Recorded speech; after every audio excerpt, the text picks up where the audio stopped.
સૌ હરિભક્તોને મારા જાજા કરીને જય સ્વામિનારાયણ। મિત્રો, તમને ખબર છે ચિંતામણી એટલે શું?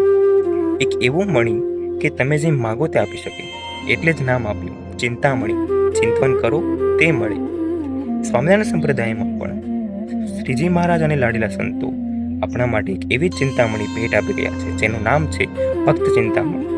નિષ્કુળાનંદ સ્વામી દ્વારા રચિત ભક્ત ચિંતામણી જો મોડર્ન ભાષામાં કહેવા જાઓ તો it is the documentary of lord Shri Swaminarayan which includes all his divine stories, કે જેમાં ભગવાન પૃથ્વી પર અવતર્યા તેના કારણથી લઈને તેમના અંતર્ધ્યાન સુધીની બધી જ લીલા છે। એના માટે ભગવાને નિષ્કુળાનંદ સ્વામીને ત્રિકાળ જ્ઞાનની શક્તિ આપી હતી, જેથી કરીને મહારાજે પહેલાં જે લીલા કરી તે સ્વામી પોતાના શબ્દોથી આ ગ્રંથમાં ટાંકી શકે।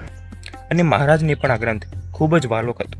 એવું કહેવાય છે કે નિષ્કુળાનંદ સ્વામી એક પેજ લખે અને મહારાજને આપે, મહારાજ તેમને પર્સનલી વેરીફાઈ કરે અને પછી જ પાસ કરે। આ પણ મહારાજની એક લીલા જ છે। અને આ ગ્રંથ વાંચવાથી મહારાજનો ખૂબ રાજીપો પ્રાપ્ત થાય છે, અને એ જ રાજીપાના સૌભાગી થવા માટે હું રોજનું એક પ્રકરણ વાંચીશ અને તમને તેનો સાર આપવાનો પ્રયાસ કરીશ। તો મિત્રો, મળીએ ભક્ત ચિંતામણીના પહેલા પ્રકરણમાં। અને મિત્રો, રહી જિંદગી ફિર મિલેંગે।